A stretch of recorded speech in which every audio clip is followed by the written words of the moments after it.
Here we go. Welcome back to the Context Coaching Podcast. We are joined today by Chris Oliver, CEO and creative mind of Basketball Immersion. Coach, appreciate having you on today. Grateful to be here and to be able to share the game with you, Justin. Absolutely. Well, I appreciate having you and the opportunity to share your wealth of knowledge. And as a prelim, if you could help ground the audience in your story. Right? How did you get into coaching to begin with? And how did you take that journey to what you're doing now, where you're more of a coach's coach and providing opportunities for them to grow versus being specifically focused on coaching a team anymore?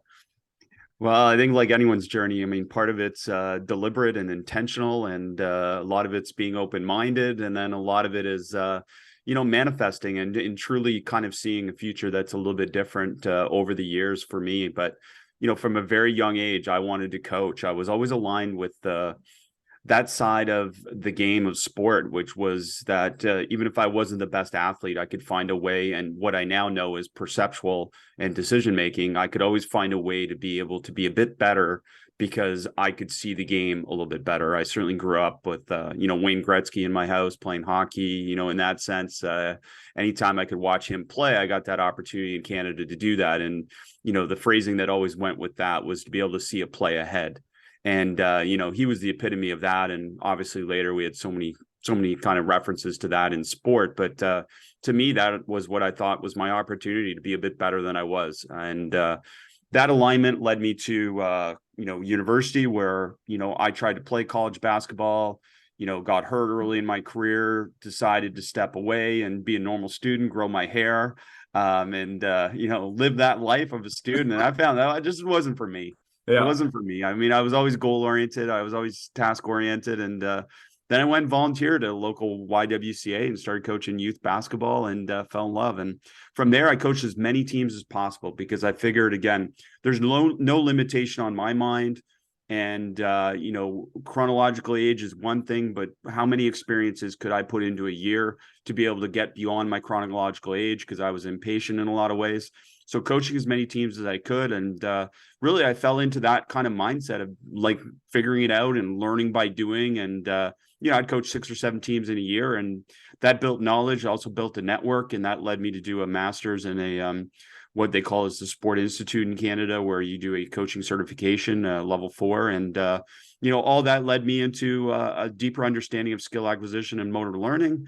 And little did I know 25 years later, that would become basically my business. And sharing these concepts after 17 years as a college coach, and all these different experiences, realizing that people didn't necessarily know how to apply a lot of these concepts that were evidence-based ideas around motor learning and skill acquisition in a practical sense, in a basketball setting or a practice setting or a sports setting. And that's what led me to Basketball Immersion. And, I started Basketball Immersion in 2014, really with the reality of just sharing this stuff as openly as possible. Certainly there was a business model and business mindset to that, because I don't feel anyone should give away their intellectual property for free. But I mean, the original Basketball Immersion model was $47, and it was just access to all of our practice content around a games approach and what is basketball decision training and that concept that, I developed. And, from there, it led me to a decision about, do I keep coaching? And I love coaching and I love college coaching. But to me, I was saying no to too many opportunities. And that was really the mindset. As I left college coaching because I can now say yes to opportunities that aligned with me. And I've always been aligned with coach education and being an advocate for coaches and, sharing the game. So that became my model, where 3 years ago, Basketball Immersion became a full-time business along with the basketball podcast and immersion videos. Love it. And for those that are not aware of what you mean by a games approach to coaching, can you give a quick description of that, and also your idea of skill acquisition as it relates to using games to do that? So a games approach, the simplest way to understand it is that we're going to not remove offense or defense, and we're going to teach the game within the context of the game. That could be 5-on-5, that could be 3-on-3, that could be a small-sided game, it could be an advantage-based game. And coaches have used this through the years. This isn't a new concept. But what is understanding why you're doing it and adding a little bit more depth and understanding to the research, which is this constraint-led approach, or literally, again, connecting skills and decisions at the same time.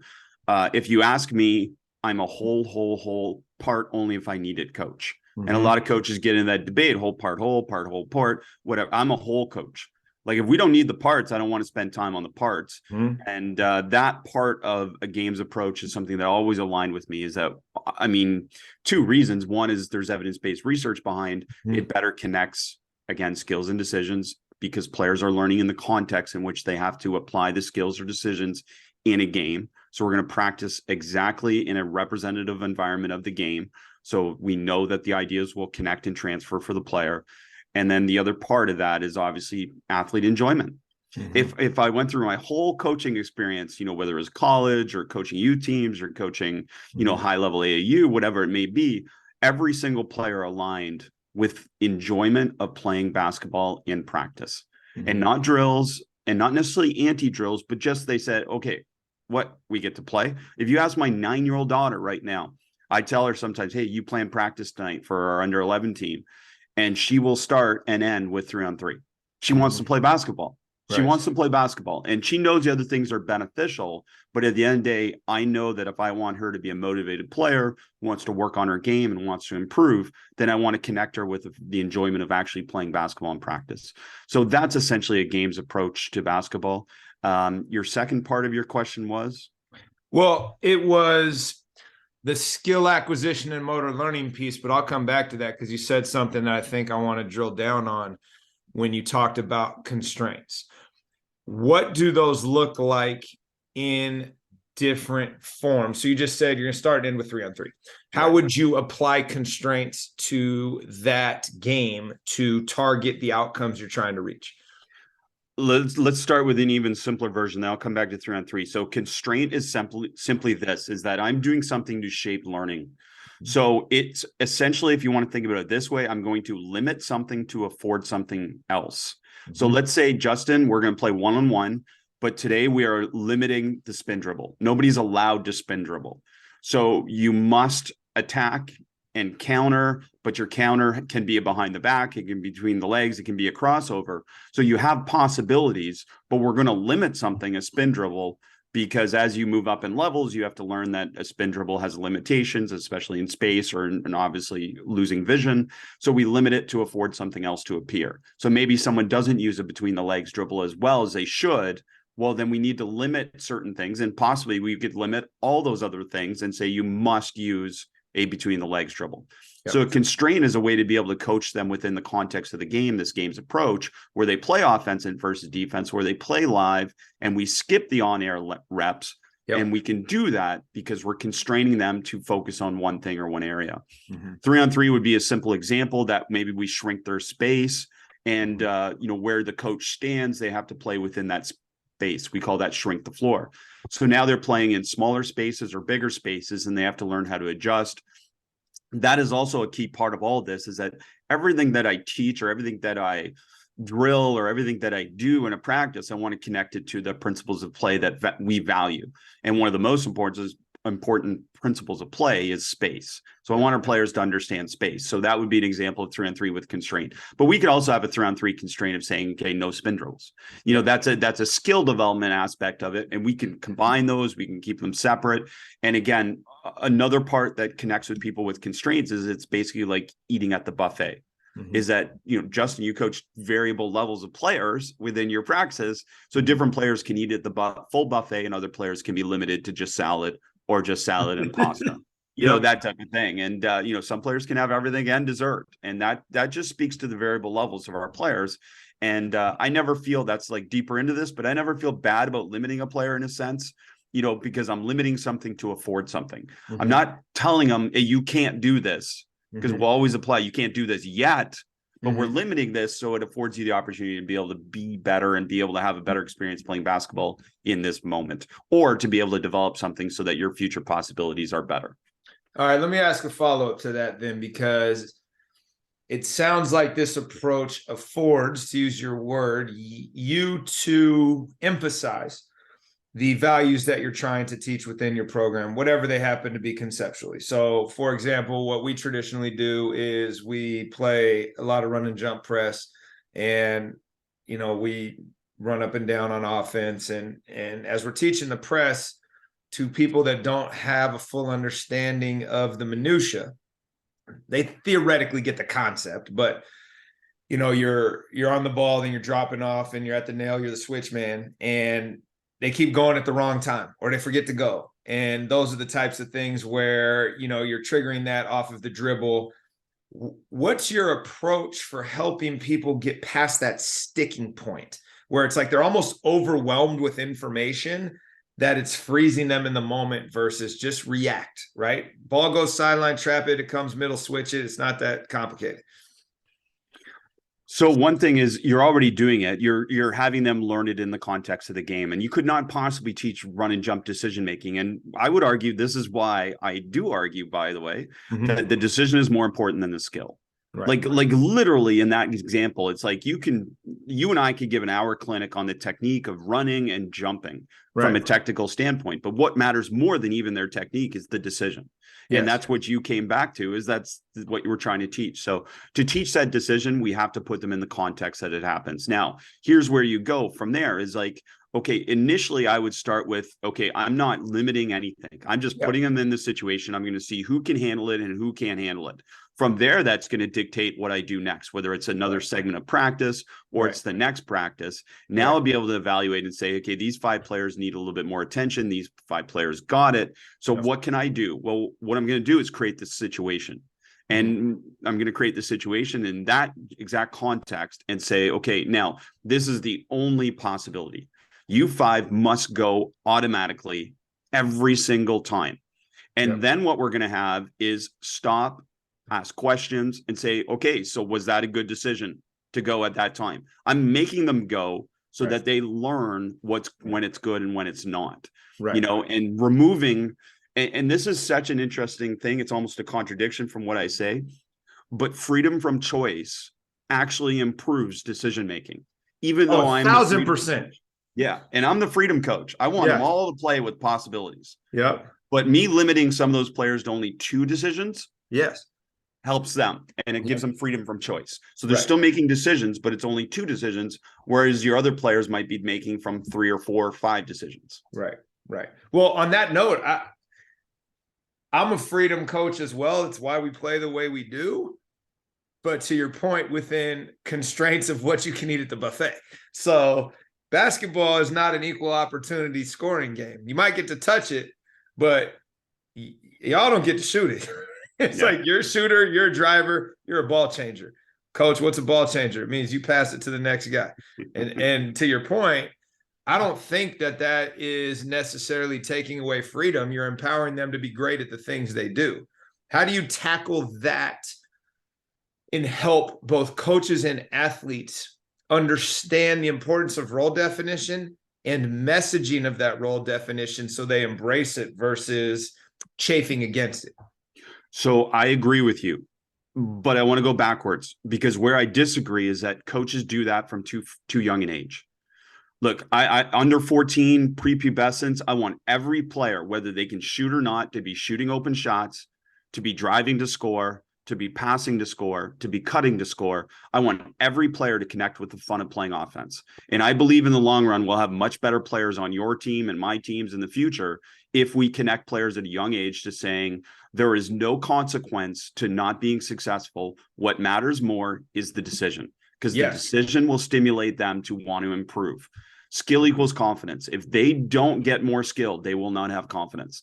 There's no magic. I mean, Justin, you can be the great sports psychologist in the world, but what trumps anything that you can do with them is skill. Yeah. If I'm skilled, I'm confident and I have more solutions to problems. Yes. So I'm going to play like that. Yes. Now, what that connects to is that your level, not all of you are equal, because not all of you have put equal time into developing as a basketball player. Correct. And I never have a hard time telling a parent or a player that, listen, Justin is better than you because he's worked harder at basketball to get better at basketball. Yes. So I am going to afford him the opportunity to do certain things that you're not going to be afforded the opportunity to do, simply out of this reality. This Yep. is not preferential treatment. This is realities. And I wish as coaches, we'd start to frame things a little bit more as realities. Yep. And that's where I come into play with all of this. Is the reality is you're a football player that just came to play basketball, and you contribute significantly to our team because you're a good athlete and you can defend and you can rebound and you're a great culture guy. Mm-hmm. That's who you are. And Mm-hmm. that's not a limitation. That's a reality. Yep. Helping us win because of your reality. And I think connecting players to those two things helps them identify with their role and embrace their role Mm-hmm. in knowing that this is not a weakness, this is a reality. Yeah, I love that so much, because we just recruited one of our football players who doesn't really play basketball, who is an absolute freak and is impacting the game already more than guys that see themselves as basketball players, because he doesn't know any better.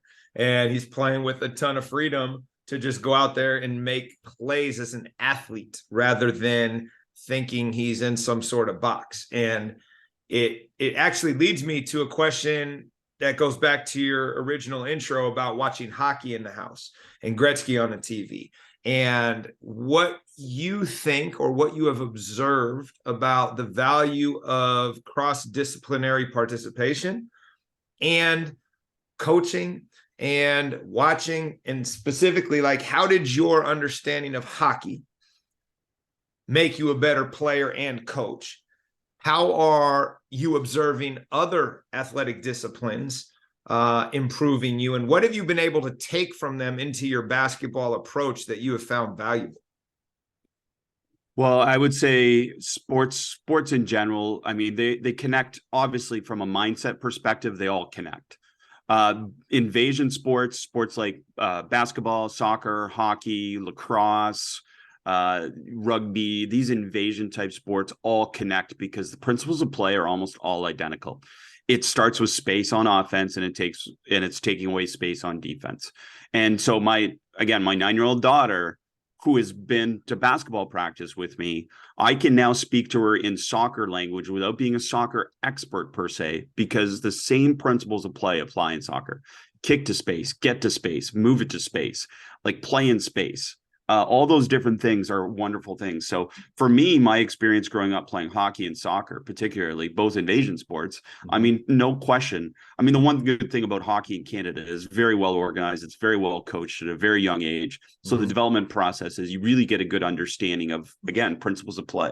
To me, those things have always helped me through the years. And my main thing to coaches is I feel that there's so many great coaches that do a really great job with what to coach. But sometimes what is lacking for the players is them connecting their what to how it actually helps a player improve individually and how it helps your team win. And it's like, because you're doing a lot of things that are out of context that actually help the player improve. So example, I know people think I rag on 3-man weave, but it's just an easy example that we all know. 3-man weave. I mean, again, I don't have a problem with the drill. You want to do the drill, that's fine. However, I would argue, how does that help a player individually be better? And how does that help your team win? And my thing to most coaches is, what can you remove that's fluff in your practice that helps you get to the point? And you don't have to warm up decision-making. So people always say, oh, it's a warm-up drill. You don't have to warm up decision-making. That is not necessary. And really, physically, how much warm-up do we need to? That's a different debate. But to me, sport, through all these different experiences, especially at the National Coaching Institute, where I got to hang around with a lot of soccer, rugby, different type of invasion sport coaches, it connected me to the path that I was on, which is small-sided games and playing the game and learning through the game. Better helps a player enjoy practice and better helps them connect information that helps them in a game. You can argue, oh, 3-man weave helps us full court running, full court passing, blah, blah, blah. But, you know, I would say, well, how do you know it actually transfers any information to the game? Because they're doing it without any distracting information and visual stimuli from a defender. So what I do know is that when we play 3-on-3 full court and we put in different constraints, like you have to allow the first pass up the floor, then I know, well, that connects to basketball because they're playing basketball. And I know that'll transfer information to the game. So that would be the main mindset. And, you know, I know I went off that tangent a little bit, but sport obviously helps us all. You know, it helps us all when someone's there to connect it for us. Yeah. And that might be a problem, right? Where, Justin, you have players who have played other sports, but nobody's connected to them that basketball helps them with soccer and soccer helps them with basketball. Yeah. No, I actually had one of my guys, they just finished football, another guy that's one of our best players. And he's like, I finally understand how much football has benefited me in understanding space, positioning, and reading the defense and reading the offense, based on where he played as a football player. And it's good to hear that connection. I mean, I'm on the old school soapbox of we grew up in the 70s and 80s and we played everything. And now the sports specialization nonsense drives me nuts. But I'll stay off my soapbox for a second. And it's a good soapbox, though. But I'll tell you, my daughters, 9 and 11, have played very little organized basketball. Yep. They've done every sport imaginable and not all of it organized. Yep. And in fact, I've taken them out of lessons, say tennis lessons or golf lessons, because they're no longer playing tennis. They're listening to someone talk and lecture. And you know what? They get a better experience when we go play tennis together. Correct. So, and again, understand not everyone has that time or that freedom to do that with their kids. But to me, what I've learned is a lot of these experiences that are exposed to that they're exposed to actually don't help them get better. So it's like us playing a half hour of tennis is better than us going to a professional for a tennis lesson for an hour because they get to play tennis. Yeah, 100%. And I think what the rabbit hole I'm going to stay out of is the 3-man weave rabbit hole, because we could probably go around and around on that forever, because I think it's also not a great use of time. And I think in this day and age, especially where I'm at, it's like, how can you be as efficient as possible with the minimum effective dose and let the kids get back to their life? But what I'm curious about is, on a spectrum of 1 to 10, with 10 being almost the most opposite of what the old approach to coaching is, and a 1 being like you're still doing everything like layered and scaffolded from, we're gonna stretch, we're gonna do all these other things because this is how I learned. And let's ask this: when did you transition to this more progressive, what many people would call unorthodox approach? I think we're probably still in the minority of people that approach it this way. And what was that like? And what was the trigger for really going all in on this and kind of burning the boats? Probably 25 years ago. So, again, I finished my master's. I was around a lot of experiences. I was coaching a lot. I asked questions. We'll get into this. I mean, it's random that I run a worldwide podcast because I'm really an introvert. I'm not that kind of charismatic, outgoing social guy in a lot of ways. But what I've always felt that I've been good at is asking questions. And I've always been curious, which again aligns with running a podcast, doesn't it, Justin? It absolutely does.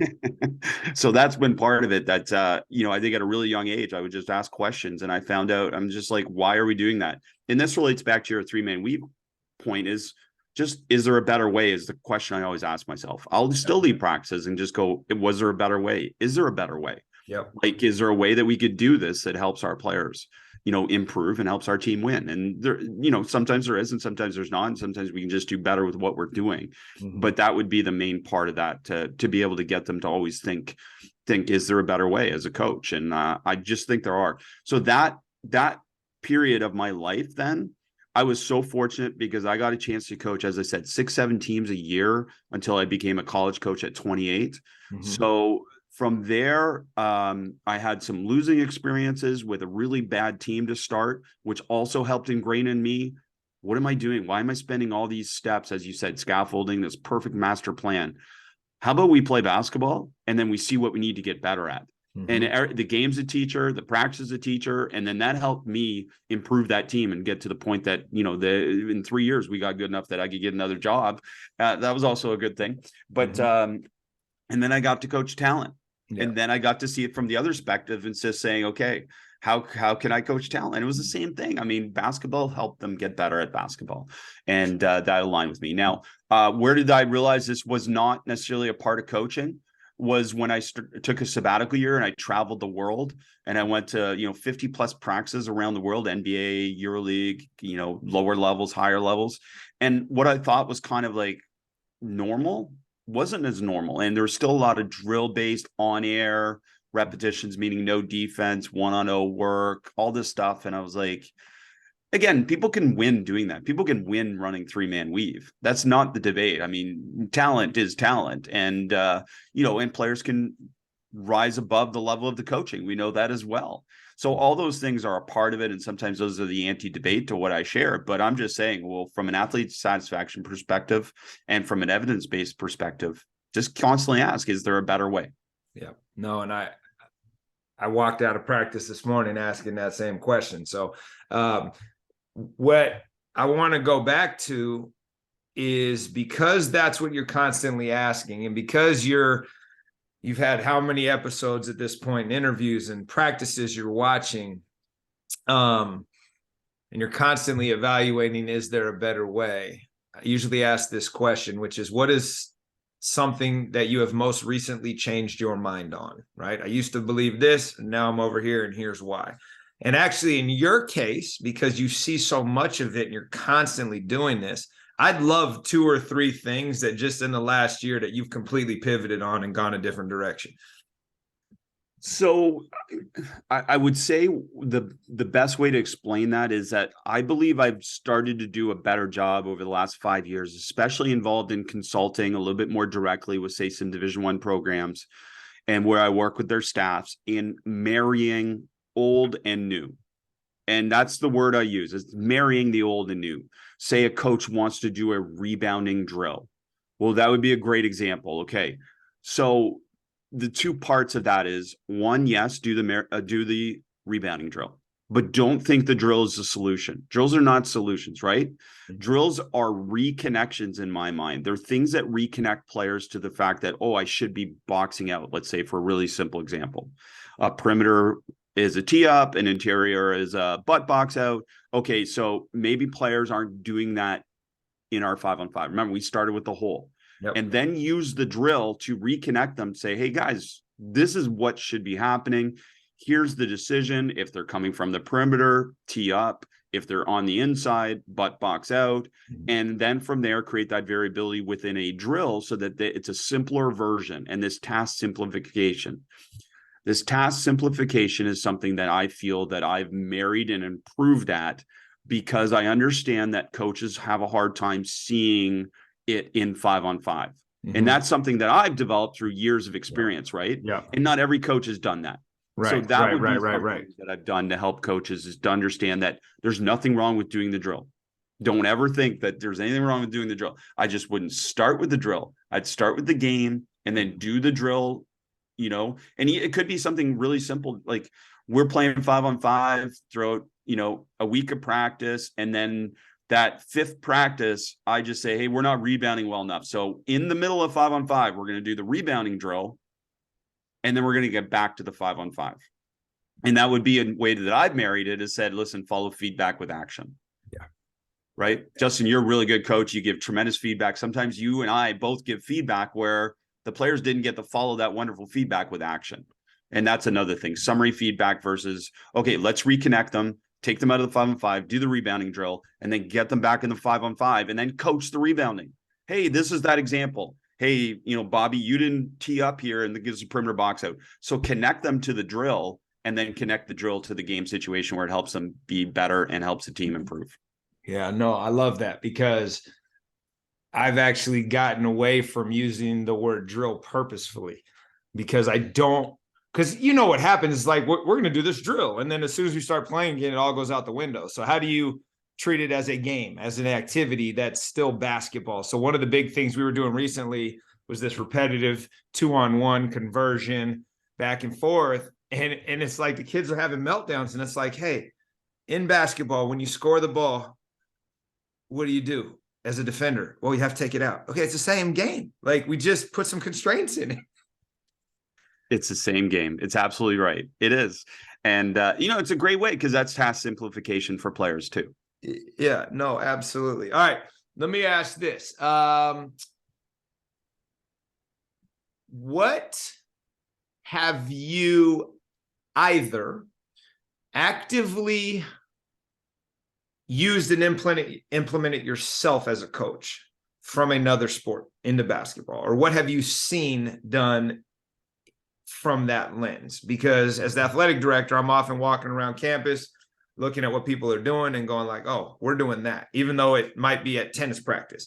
Are there things that you have observed over your career that you have found that are translatable? And the real reason for the question, Coach, is I think we get tunnel vision, right? I'm a basketball coach. I only have to learn from basketball people, where I actually think I've learned a lot more coaching from other disciplines that doesn't necessarily have to do with the minutia of the game of basketball. So I would say a lot of it relates to just, again, what do we observe, and then how can that observation help our players? Again, keep coming back to it. I'm not just going to do something because I see it in another sport. I'm going to do something from that other sport that's going to help us. So an example, obviously, like you referenced football already. Like, isn't football, for one of the things, they have the best terminology. Mm-hmm. The best terminology. So something from football a long time ago I borrowed was this concept of a mad linebacker, because I just simply asked a coach and I said, what's the scariest thing in football? And they said it's a mad linebacker coming at you. So we reference that now as a player moving from help to a position of stopping the ball. Mm-hmm. So stopping the ball in a defensive rotation. We say, mm-hmm. listen, we want you to come and put fear into that offensive player driving to score. Yep. So we're going to come like we're a mad linebacker, mm-hmm. you know, that type of context. So terminology is there. Basketball, tennis. So this may be one, but Alex J. Mm-hmm. Sarama on Twitter, great coach, does a lot of amazing things. So he developed this. His background, his parents' background, his dad's background in particular is a tennis pro. Mm-hmm. So he's tennis in his background. So he developed this concept of kind of this one-hand passing, continuous passing type of tennis version. And you can find it on Twitter if you want. But it's a really cool concept that works on how do we get players to engage in a fun way with their skills. And I think one-hand passing and one-handed shooting is a really important skill at all levels. Mm-hmm. And again, if you ask my 9-year-old, that's one of the ones that she always puts on her practice plan. She mm-hmm. likes it because, again, it's fun, but she feels like it helps her get better and more comfortable with the ball. Mm-hmm. I'm trying to think if there's a last one that really gives an easy context to kind of what we're talking about. Well, let me follow up with this, because I don't want to paint you or anyone else into a corner. It goes back to is there a better way? Mm-hmm. And I think the default is, how can I become a better basketball coach? Well, let me read Coach K's book, or let me jump on Basketball Immersion, or let me whatever. Versus like the water polo team practices every day right outside my office. What can I go sit there, watch, and learn that then translates to me as a leader? And so it's more about getting people to broaden the lens that they can learn in a million different places. So you may even be able to take this to a completely different path about something you learned parenting that all of a sudden you're now putting into your team, which is something I did. My 3 children have, 2 are super literal and one's really conceptual. So I have to teach them different ways to do things. And it's like, I never thought about that till I was a parent. It was just like, here's how we're going. Sorry, what's the question? It was you were looking for a third one. And I was really just throwing it out there as like, it doesn't even have to be sport related as much as you finding a better way. What are some of those things that you've been able to borrow that work? Yeah, I mean, and that's it. I mean, I think often it's also reminders to me, like when I go watch soccer practices or I go watch different types of sport practices, I think to me it's reminders that I see it in another sport. I see it in another context, whether it is a small sided game. And I can immediately, like if I walk on a soccer pitch or soccer area where there's like 12 different pitches or, whatnot, and I can kind of watch 6 different practices at once, I can immediately tell you the one that aligns with me and immediately the one that I want my kids to be a part of. And usually they're ones that involve playing soccer. Mm-hmm. And then I can show you the ones where sometimes I've seen it with my daughter where she ends up standing there for 5 minutes on a soccer field, not doing anything. Yep. Or dribbling on the spot with the ball or dribbling around cones or different things like that. And I'm just like, how is she getting better at soccer doing that? And people well, you have to be technically skilled. You have to be good with your feet. I'm like, how you get good with your feet? By playing soccer in small situations, shrink the floor, small-sided games. That 2-on-1 example you gave, like we play 2-on-1 in soccer, 2-on-1 keep away, you're getting better at soccer. Yeah. and especially if you put in different constraints. And that's what reminded me, kind of being in those contexts, and kind of reminding me to say, okay, all right, this works because I see it in other sports and I see what it looks like. Don Meyer had a really famous quote once, which is, basically he was saying, well, actually, let's skip that. You can take it out. No problem. Oh, that's great. All right. From my guy in South Africa, he says, and let me read it because I want to get it right. And he's trying to be politically correct here, but he basically says, for coaches who have to work with others, meaning you're collaborating because maybe the school puts you in that position or whatever, it's not delineated who's in charge or not, but you have to collaborate. What are your recommendations for coaches who may not be as open to progressive or unorthodox coaching methods? They're a little bit more of the, no, this is how we do it, versus him being in a position like, no, that doesn't work as well as this. What are your recommendations for navigating that situation? Well, open dialogue, obviously, not in a, and again, it's the same for players. Create psychological safety. Create psychological safety for that coach. Like, in some ways, I've got to give concessions and say, hey, listen, this, I really like this, I really like this. Have you thought about this? Asking as questions rather than obviously, in forms that they might consider psychologically unsafe, which is, hey, you're wrong, do this. And I'm not saying anyone approaches it that way, but that's kind of the messaging that we get, right? We all have ego, I have ego, you have ego, and that's healthy and that's good. But obviously ego can be very unhealthy as well, especially when we feel we're attacked. So creating an environment for an open dialogue in a psychologically safe way. I feel like one of the great strengths of what we've been able to create at Basketball Immersion is really this support group almost for coaches that do these things and do these, kind of apply these concepts. And there's all these blogs and podcasts now and free resources, YouTube channel, Basketball Immersion YouTube channel, that can quickly help coaches that maybe not open to this yet to understand a little bit about what we're talking about.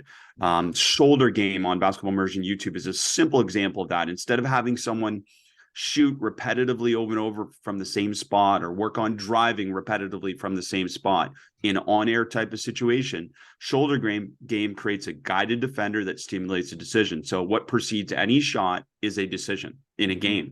And yet we practice all the time with shooting without decisions preceding it. So kind of it makes no sense because it doesn't help the player. So instead, we created shoulder game as one of these marrying concepts or bridges that helps bridge the difference between on air and live. And some coaches aren't ready to go live right away, but this is a bridge. So that type of thing is a way to do it, where you marry these two ideas. And that example comes back to the one I gave you, which was an actual example I gave you from a Division I program that I visited, and an old school coach really wanted to do rebounding drills, and the head coach didn't. So then I marry the concept and say, listen, this is how you incorporate the rebounding drill and do it for like a really short time, 2 minutes, to connect them to the drill back to the game. Yeah, no, I love that. I think that's super important that you use this concept of marrying it and finding that middle ground of a win-win, or I like to say, embrace the power of and versus or. How do you make sure you're doing that? Let me ask one more question, and this one, I mean, it may be tough to answer. You may have one in your pocket, but given the number of people you get to talk to, and given the number of practices you get to evaluate, and you're brought into these consulting situations, can you name or share, it's a better way to say this, let's say 2 to 3 of the best things you've taken away in the last couple months, just in these conversations you've had, like triggering moments, like, oh yeah, that reminded me of X, and then that kind of shifted a little bit of your approach?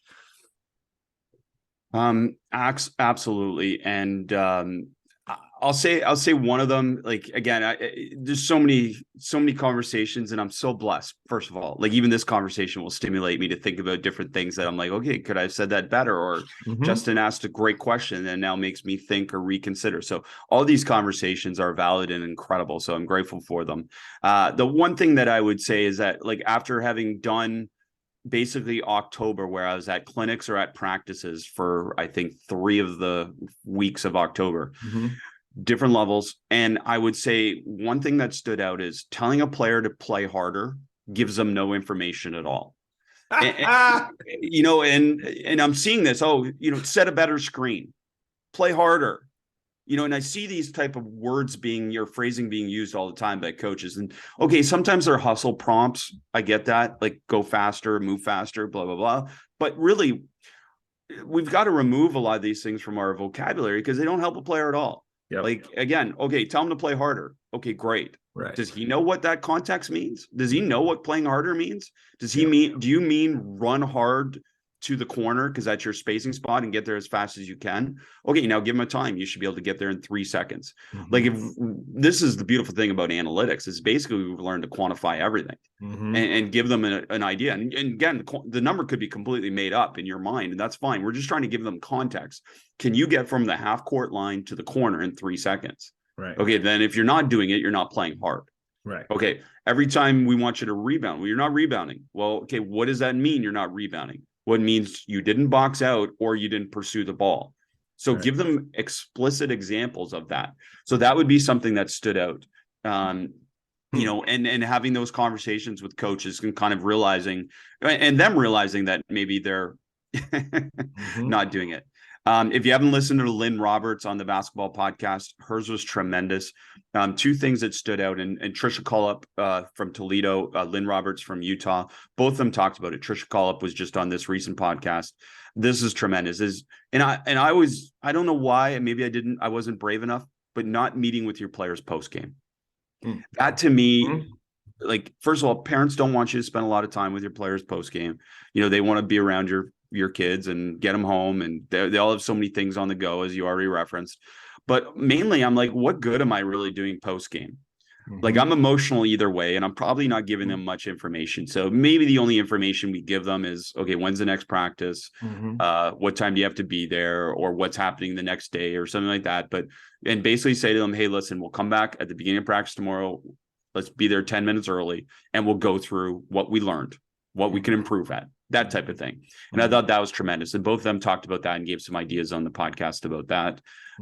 So I think those are great things. And then, I could go on and on and on. Well, but I think those are great. And I'm just going to add one thing, because I agree with that last piece. And it's something that we've limited. It's about 2 minutes max, and then we're out of there. But what we do make sure we take a moment for is what we call celebrations. So it's like, hey, game's over, whatever. Celebrations, and people are going to put their hand up, and it goes back to what does your program value, where they're going to name, hey, Johnny, great job at this tonight. And so we do, a handful of those. And as soon as we're done with celebrations, break, everybody hugs, and we're out. Because it's your point. Like, what's the value of going in there and you didn't do this, you didn't do this, you haven't even watched the tape yet. Like, how do you know? It's all perception until you go and get the reality that you mentioned earlier by watching the film. 100%. And, I want to just share one other thing, which I think is really practical. And I think it's brilliant. It's come through in a lot of different ways through the basketball podcast and some different conversations, but this concept, and it's more of a scientific term, but memory consolidation. How do we move something from short-term to long-term memory? And then one of those things is this simple concept, which teachers can relate to, which is checking for understanding. And it's like, okay, does everyone understand? Well, again, that doesn't really help us understand if they understand, and it doesn't help them memory consolidate. So instead, it's going to certain things like going, okay, tell me about something you understood. What did you learn that can help you in a game? So asking very specific questions. So after a segment of a practice, it could be something, maybe we just played 3-on-3, shrink the floor. I gave you that example before. And then I take 30 seconds and I say to my players, okay, get a partner and explain to your partner something that can help you be better in a game that you learned or that you applied, or some context like that. So checking for understanding, but actually verbalizing it, that leads to this memory consolidation. Another example would be go to water breaks and go, okay, and I'm not a big water break guy, but I kind of want, but I kind of want to do water breaks now more because I send them to water break and I say, okay, 40, and I always put a time to a water break. I say it's 47 seconds. It's 31 seconds. Like it's super short because it doesn't become a sit down and Yep. type of chat type of thing. But it's like, okay, we have 47 seconds, get water. While you're at water, have a partner and tell them something that you learned that can help you be a better basketball player. This concept. And that's come through with a lot of different things. Danny Abrams, who was on the basketball podcast, sports psychologist, and then a bunch of different coaches talking about the different ways that they use water breaks. And it's been wonderful, these different ideas. And now I try them with my 9-11-year-old daughters. No, I love that. And I think it goes back to your, how can I do this better? Or how can we do this better? So you're maximizing your time on task. You're making sure you're getting every minute out of them as a teaching or learning moment while you're playing basketball, which whatever sports are listening, right? Because I have other sports on the deal. It's like, how do you play the sport you're trying to play as part of your practice? And I think that's the message here, Coach. And I appreciate you giving us that in a way that makes a ton of sense. Can you, because I was going to ask, what do you think? How do you structure what you think is a productive practice? But that's all available on your website. So if you could give us where people can find you and go to get more information so we can send them your way, that would be greatly appreciated. Well, basketballimmersion.com, and then the basketball podcast, and then immersionvideos.com if you want to look at, other resources from other coaches and, from Doug Novak, Dave Smart, to a whole bunch of new ones coming along the way. But it's just been a blessing to be able to share the game and to be able to have these conversations with you and different types of coaches. And look, for me on my practice plan, and I will go through it really quickly with you in a sense, is my practice plan always starts with these few things, which is basically me being able to say, okay, one, I want to make sure every player understands that every day in practice that they belong and that they're safe. And so creating this psychological safety that kind of goes with, practice. And I want players to understand that. The second part of that is that I want to connect with every player in some context about something not to do with basketball. Because again, I want to, if we truly mean we're coaching people, then connect with them as people, not just as basketball players. Third thing is I want to notice progress. I want to notice something that they didn't do that well, maybe last practice or last week, that they're doing better. Talk about the easiest way to motivate someone is to be able to tell them, hey, listen, you were really bad at this and now you're okay. Okay. And you're okay. Now you're good. And now you're good. And now you're great. And normalizing that process for them to understand that we're all bad at something before we're good at it. And learning is non-linear, meaning we're not all going to learn it the same way at the same time, but being able to notice things along the way to be able to help them improve obviously is a big part of that. And then the last part is just to remind myself to play basketball. So those four things are involved in every practice plan I plan. And, to me, it's really simple reminders. And I'd say the first three are the most important things because the fourth one is pretty easy. Play basketball in practice. Yeah, no, for sure. And I think the reminder of number two, especially, right? Connect with every player about something that's not basketball or whatever sport you happen to be coaching, and making sure you do that rather than it just happening organically, because you're not always going to hit every player then. And it's ultimately a really good reminder and a great way to close this out, because I'm sitting here going like, you know what, I didn't even do that this morning. And so I need to make sure we do that tomorrow when I have them. So appreciate that coaching and appreciate having you here. And hopefully I can see you in the desert when we're down there after Christmas. Look forward to it. Thanks so much, Justin. All right.